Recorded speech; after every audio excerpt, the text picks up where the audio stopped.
તો પંચમહાલ જિલ્લાની કાલોલની કરાડી નદીમાંથી જીપીસીબીના અધિકારીઓએ સેમ્પલ્સ લીધા। 2 દિવસ પહેલા એબીપી અસ્મિતાએ અહેવાલ દર્શાવ્યો હતો, જેમાં બાકરોલ ગામ નજીક પસાર થતી કરાડ નદીમાં ઔદ્યોગિક એકમો દૂષિત પાણી છોડતા હોવાથી નદીમાં ફીણના ગોટે ગોટા જોવા મળ્યા હતા।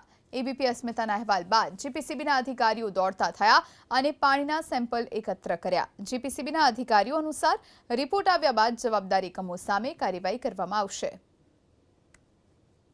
એબીપી અસ્મિતાના અહેવાલ બાદ ગુજરાત પોલ્યુશન કંટ્રોલ બોર્ડની જે ટીમ જે છે કરાડ નદી ખાતે પહોંચી છે। ખાસ કરીને દ્રશ્યો જોઈ રહ્યા છો, બાકરોલ ખાતે આવેલ કરાડ નદીના પટમાં જે જીપીસીબીની ટીમ પહોંચી છે અને હાલ જે પાણીના નમૂના લેવા માટેની જે કામગીરી હાથ ધરવામાં આવી છે। કુલ મળીને કહી શકાય કે જે રીતના અહીંયાથી દૂષિત પાણી છોડવામાં આવતું હતું તેને લઈ જે પોલ્યુશન કંટ્રોલ બોર્ડની ટીમ દ્વારા હાલ પાણીના નમૂના લેવામાં આવે છે।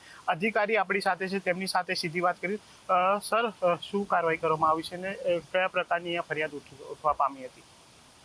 આપના જે અહેવાલમાં આવ્યું એ બાબતે અમે તાત્કાલિક અમને જાણ થઈ અને અમે આજરોજ એનું સ્થળ નિરીક્ષણ કરી અને સેમ્પલ લીધેલ છે। અને જ્યારે સેમ્પલનો પૃથ્થકરણ અહેવાલ આવશે એના ઉપરથી ખબર પડશે કે આમાં ખરેખર પરિસ્થિતિ શું છે। સર, આ વિસ્તારમાં ફરિયાદ લાંબા સમયથી છે, જે કેમિકલયુક્ત પાણી જે છે એ ખાનગી એકમો દ્વારા છોડવામાં આવે છે, નક્કર કાર્યવાહી કેમ નથી થતી? પૃથ્થકરણ અહેવાલ આવ્યા બાદ એના ઉપરથી ખબર પડશે કે આમાં કયા કયા પ્રકારના પ્રદૂષકો છે એના આધારે કાર્યવાહી કરવામાં આવશે। શું કાર્યવાહી કરવામાં આવશે જે ખાનગી એકમો દ્વારા જે દૂષિત પાણી છોડવામાં આવી રહ્યું છે તેમની સામે, જો સાબિત થઈ કે જે તે કંપની દ્વારા પાણી છોડવામાં આવે છે? એ તો સ્થળ નિરીક્ષણ કર્યા બાદ જ ખ્યાલ આવશે કે કયા પ્રકારનું પ્રદૂષિત પાણી આમાં પડી રહ્યું છે, એના ઉપરથી જ નક્કી થશે। હાલ આપની ટીમ દ્વારા શું કામગીરી કરવામાં આવી છે?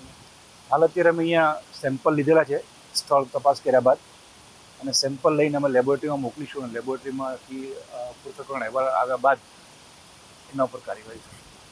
ચોક્કસથી જે હાલ પાણીના નમૂના લેવામાં આવે છે ને નમૂનાનો જે રિપોર્ટ જે છે આવ્યા બાદ જે કોઈ જવાબદાર કંપનીના માલિકો છે, ખાનગી જે કંપની દ્વારા જે આ પાણી છોડવામાં આવશે તેમની સામે નિયમ અનુસારની કાર્યવાહી કરવામાં આવશે તેવું હાલ અધિકારી દ્વારા જણાવવામાં આવી રહ્યું છે। હનીફ ભગત, એબીપી અસ્મિતા, બાકરોલ।